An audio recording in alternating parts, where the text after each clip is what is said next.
Welcome to Saturday Morning Men's. We are live on YouTube and we're live on Facebook.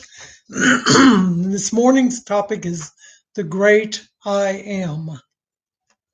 And this comes out of Exodus, chapters 3, verses 13 through 14.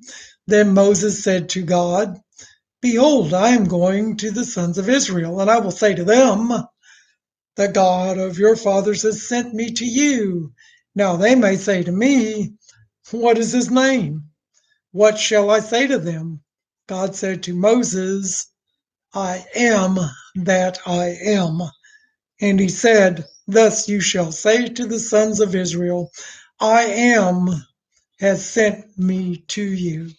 And then hence we have our title for today, The Great I Am. And we want to see what that means for us today. In Hebrew, the words I am who I am are Ha-Yah Asher. Ha-Yah can be transliterated into the modern day English words, I will become that which I become. In effect, God was telling Moses that he, God, would transcend any situation and become the only God needed for all times. God was calling Moses to bring revival to the children of Israel who were living in a pagan nation. The Egyptians gave names to their many gods that typified the nature of each particular god. The children of Israel, being enslaved for many generations, would have been easily influenced by the deity-driven culture that surrounded them and would perhaps be confused by Moses' claim to be sent by the God of their fathers. Which God is that? They would likely ask. So one expanded literal translation in Corey Bauer's dissertation, Knowing the Bible, Exodus 3:14 through 15, could be paraphrased, call me, I am with you, I am the ever-present helper, because I am indeed the ever-present helper. And this is what you should say to the Israelites. He is the ever-present helper. The God of your fathers, the God of Abraham, the God of Isaac, and the God of Jacob has sent me to you. So that's Corey Bauer's dissertation, Knowing the Bible. I am that I am explains God's true name, Jehovah. His true name is Jehovah. Exodus 3:15, the scripture appellation of the covenant-keeping and supreme being, the Lord that is self-derived, self-existent, and of a permanent existence. For an unchanging God to say, I will become that which I become, is not a statement that means that God is evolving into something different, but rather a comforting promise that no matter what the circumstances, Jehovah is all you will ever need and will be the God that supplies exactly what you need. We need that today, don't we? Interestingly, the question of who shall I say sent me was the first of many objections that Moses brought before God in Exodus chapters 3 and 4. All the ensuing objections that Moses had were already answered in God's very first statement, I am that I am. But Moses kept emptying his personal reservations before the great I am. Exodus 4, 1 through 9 details Moses' concern that the children of Israel would reject him, that is Moses, and fail to believe or listen to him, Moses. Consequently, the infinitely patient great I am gave Moses 3 miraculous signs to bolster his confidence and win over the children of Israel. One where God turns Moses' staff into a serpent and back into a staff. Another where God turns Moses' hand leprous and then restored it. And again, still another where Moses poured water from the river Nile onto the ground and it became blood. All these signs showed the unapproachable power of the living God. Moses once again brings yet another concern to God in Exodus chapter 4, verse 10 and following. Moses said to the Lord, pardon your servant, I have never been eloquent, neither in the past nor since you have spoken to your servant. I am slow of speech and tongue. The Lord said to him in verse 11, who gave human beings their mouth? Who gave human beings their mouths? I think that just answered Moses' question. Who makes the deaf or the mute? Who gives them sight or makes them blind? Is it not I, the Lord? Verse 12. Now go. I will help you speak and will teach you what to say. This is the great I am. The God who said, I will become that which I have become, did exactly that to assure Moses that the omniscient, omnipotent, and ever present God would not fail him. Not in any way. God still accomplishes what he was going to already do, even through all of Moses' objections, even through all of Moses saying, I can't do this.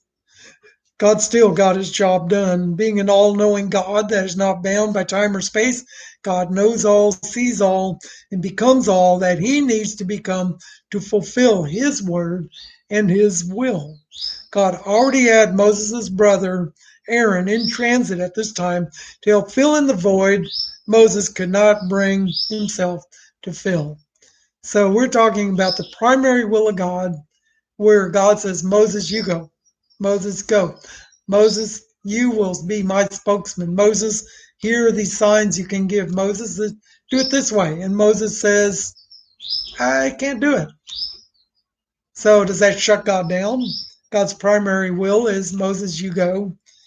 And God's primary will is the children of Israel come out of Egypt. And so obviously God is now shut down because Moses won't go, except God already saw all this, and he becomes everything that you need him to become when you need him to become it.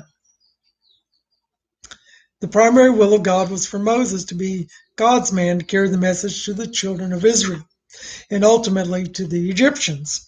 Now, the finite man, Moses, in his limited scope of thinking and existing, decides he does not want to personally fulfill the purpose of the all-wise God. This does not, however, change the purpose or ability of God to accomplish what he ordained. Ultimately, God raises Moses' brother up to be the second-hand spokesperson of God. Moses is now walking outside of the primary will of God because of blatant unbelief and denial, and is now functioning, but still functioning nonetheless, in the secondary will of God. So you got a primary will of God, and when we balk, when we hesitate, when we say, I don't want to do it your way, God, we enter into the secondary will of God. But I want to tell you something, God's going to get it done. Man's tendency would be to judge Moses harshly at this point in Moses' walk. After all, that wasn't very meek of Moses to turn God down to his face, especially after all these signs and assurances God personally afforded Moses. In reading this, my notes, and I'll paste them here in a few minutes. In reading this, do you feel bad towards Moses? Should we feel bad for or judgmental about Moses walking outside of the primary will of God?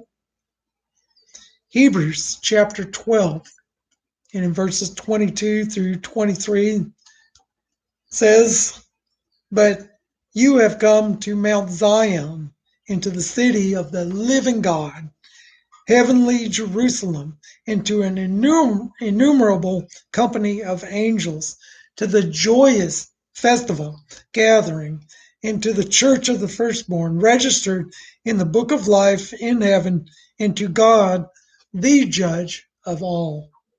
God's very nature is to be the supreme judge, and our job is to love one another, not wonder if someone deserves or ever deserved that love. In fact, later in Numbers chapter 12, verse 3, God says to Moses, he says that Moses was very meek above all the men that were on the face of the earth. This shows that God's judgment is certainly above how we would judge. Isaiah 55:9, for as the heavens are higher above the earth, so are my ways higher than your ways, and my thoughts than your thoughts.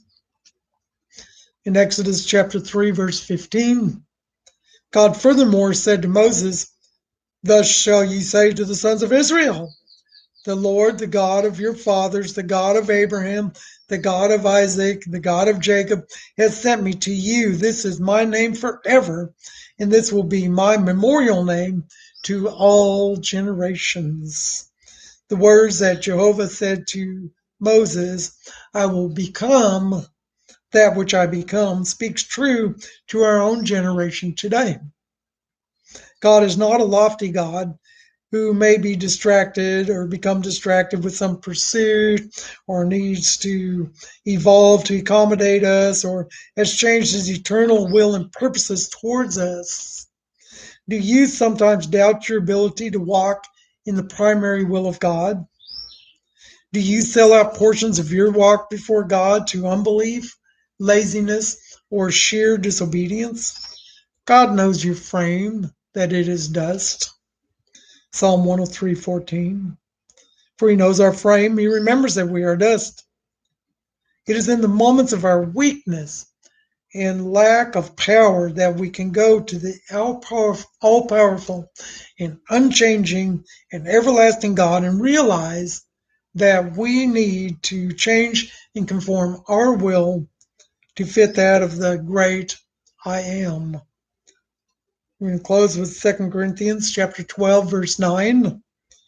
But he said to me, my grace is sufficient to you, for my power is made perfect in weakness. Therefore, I will boast all the more gladly about my weaknesses, so that Christ's power may rest on me. So in this time, in this day, in this moment of your walk, God is saying that I am. I will become what you need me to become. What do you need right now? Do you need a provider? God says, I will become that provider. Do you need a healer? God says, I will heal you. Come to me and I will heal you. Do you need a protector? God says, I will protect. I will defend. Do you need a companion? The great I am, the God who will become that which you need him to become, will become your companion. He wants to be your companion. Do you need a friend? Do you need a spouse? God's saying, I am. I will become what you need me to become. Do you need a confidant? Go to God. Go to this great I am who will become everything you need and confide in him your deepest thoughts, your deepest concerns, your deepest heartfelt emotions, your temptations, your everything. Do you need an advisor? The great I am will become what you need. He will become your advisor, your counselor, your teacher. He sent the Holy Spirit to teach us all things. Do you need an advocate? Do you need the great I am to become your advocate? Do you need him to be your judge? Well, certainly I need him to be my judge because man judges me pretty harshly. Guide? Do you need him to be your guide, your compass? The I am, the great I am, will become what you need him to become. And he will say, this way, let's go. Come on, let's go through here. Let's go this way. Do you need your comforter?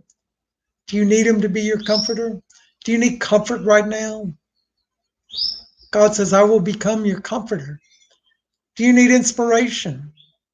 The great I am will become your inspiration. I like to say inspiration is in spirit action.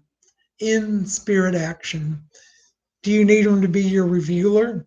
To cast back the cloaks of darkness, the shrouds of doubt, of everything going on? Do you need him to be your creator? He will become that which you need him to become. Do you need him to be your sufficiency? your all in all, your only go-to sufficiency. I think he wants to be that for you. If you will let go, if you will quit being your own sufficiency, you will let God become your sufficiency for you. He will become your rescuer if you need a rescuer. The great I am, that I will become what I will become for you, for me. He will become your wisdom. Do you need wisdom right now? Let God be your wisdom. Do you need a physician right now? Let God be your physician. Go to the great I am. Fall on your knees before him and say, God, you're it. I'm not.